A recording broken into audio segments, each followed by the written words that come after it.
Hi, நம்ம இன்றைக்கி என்ன பார்க்க போகிறோம் அப்படின்னா திருநெல்வேலி ஸ்பெஷல் வெண்டைக்காய் பச்சடி எப்படி பண்ணுறதுன்னு பார்க்கலாமா? வாங்க. இதில் ஒரு ட்விஸ்ட் இருக்குது. அது என்னன்றது நம்ம பொறுத்திருந்து பார்க்கலாமா? வாங்க. இப்போ அடுப்பு பற்ற வச்சு தேங்காய் எண்ணெய் தான் விட்டுருக்கேன். தேங்காய் எண்ணெய் விட்டதில் நல்லா எண்ணெய் காஞ்சிருக்கு. இப்போ ஃபஸ்ட்டு வெங்காயம், கடுகுலாம் இப்போ எதுவுமே தாளிக்கக்கூடாது. ஃபஸ்ட்டு வெங்காயம் போட்டு நல்லா வதங்கணும்.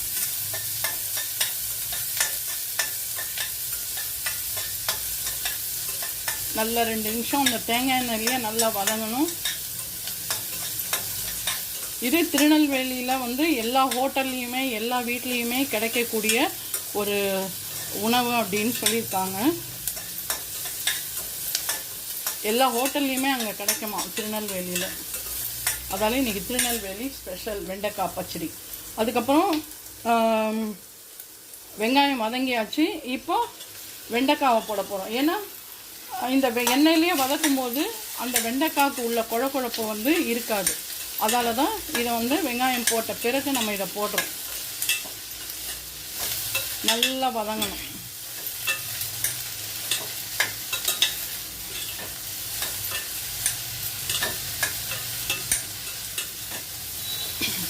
இப்போ பாருங்கள், அந்த குழப்பே இல்லை எண்ணெயில் போட்டு வதங்கும் போது.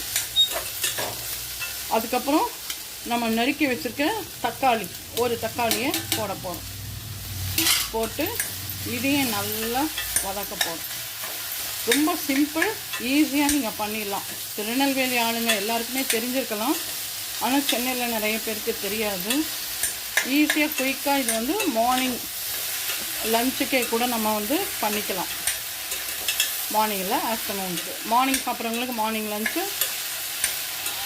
ஆஃப்டர்நூன் சாப்பிட்றவங்களுக்கு ஆஃப்டர்நூன் லஞ்சுக்கு இதை ரெடி பண்ணிக்கலாம். நெக்ஸ்ட் இதில் இப்போது இது எல்லாத்தையுமே நல்லா வதங்கிட்டோம். இதில் தேவையான அளவு மஞ்சள் பொடி,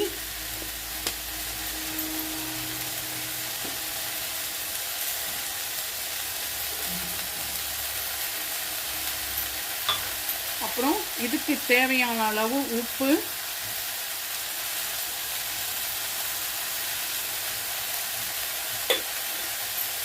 போட்டு நல்லா வதக்கிக்கணும். இதுக்கு புளி பருப்பு எதுவுமே தேவை கிடையாது இந்த பச்சடிக்கு. அவ்வளோதான். இது நல்லா வதங்கியாச்சு. உப்பு மஞ்சப்பொடி போட்டாச்சு.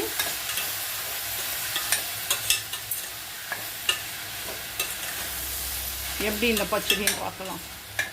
அதுக்கப்புறம் இதுக்கு தேவையான அளவு தண்ணி, இது மூழ்கிற அளவுக்கு தண்ணி. அவ்வளோதான். உப்பு போட்டு மஞ்சப்பொடி போட்டோம், எல்லாமே போட்டுட்டோம். இதுக்கு புளி தேவை கிடையாது, எதுவுமே கிடையாது. மிளகாய் பொடி தேவை கிடையாது. இது கொஞ்சம் நேரம் வேகட்டும். அடுத்தது என்னன்றதை பார்க்கலாம். இதை இப்போ நல்லா கலரிட்டு ஒரு மூடியை போட்டு நம்ம மூடி வைக்க போகிறோம்.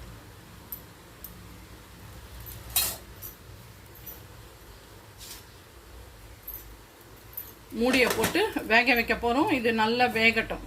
வெந்த உடனே என்ன பண்ணுறதுன்னு பார்க்கலாம்.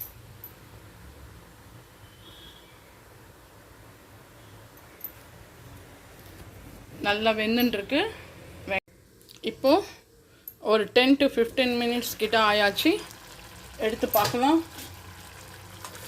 சூப்பர். எல்லாமே நல்லா வெந்திருக்கு. ரொம்ப கலர்ஃபுல்லாக இருக்குது. இப்போ இதில் நம்ம என்ன பண்ண போகிறோம் அப்படின்னா, தேங்காய், சீரகம், பச்சை மிளகா அரைச்சி வச்சுக்கோம் இல்லையா, அந்த விழுதை இதில் கலக்க வேண்டியது தான். இதுதான் இதனோட ட்விஸ்ட்டு. இன்னொரு ஹைலைட்டு இதுக்கு ஒன்று இருக்குது. அது என்னன்றதையும் அடுத்த ஸ்டெப்பில் உங்களுக்கு சொல்கிறேன் பாருங்க. அவ்வளோதான். இதை நல்லா கிளறி விட்டுட்டு ஒரு கொதி வந்தோடனே இறக்கிட்டா வெண்டைக்காய் பச்சடி தயார்.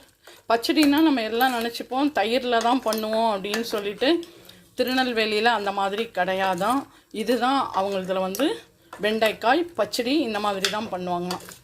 இப்போ இதில் இன்னொரு ஹைலைட் ஒன்று இருக்குது. அது என்னன்றதை சொல்கிறேன்.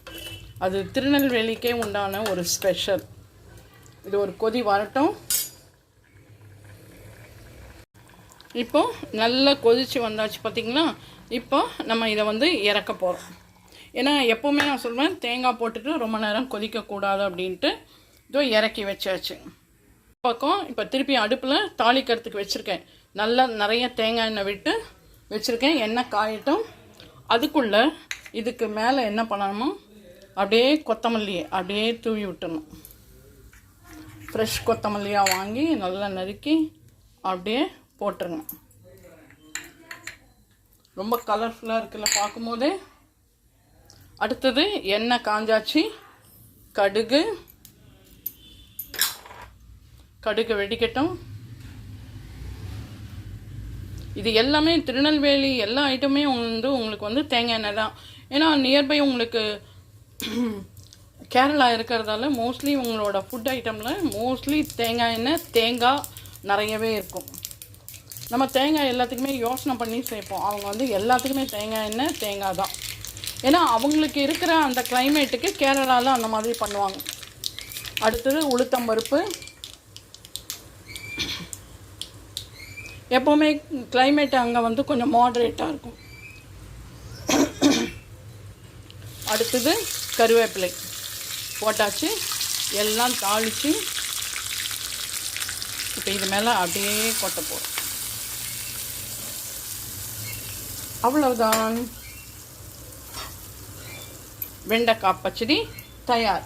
இதை நம்ம என்ன பண்ணோம், ஒரு 2 செகண்ட் வந்து மூடி வச்சுட்டு சர்வ் பண்ணால் சூப்பராக இருக்குமா. நீங்களும் இதே மாதிரி நீங்களும் உங்கள் வீட்டில் இந்த ரெசிபியை செஞ்சு பார்த்து சாப்பிட்டுட்டு எப்படி இருக்குன்னு சொல்லி லைக் பண்ணுங்கள், ஷேர் பண்ணுங்கள். மறக்காமல் நம்மளோட channel Padma's all in all சேனலை சப்ஸ்கிரைப் பண்ணுங்கள். இது வரைக்கும் சப்ஸ்கிரைப் பண்ணாதவங்க சப்ஸ்கிரைப் பண்ணுங்கள். ரொம்ப இதை பாருங்கள், 2 செகண்ட்ஸ் மூடிட்டு எடுத்துருக்கேன். ரொம்ப சூப்பராக இருக்குது. டெம்ட் ஆகுது சாப்பிட பார்க்கும்போதே. இதே மாதிரி அடுத்த vlogல உங்களை மீட் பண்ணுறேன். பாய், டேக் கேர்.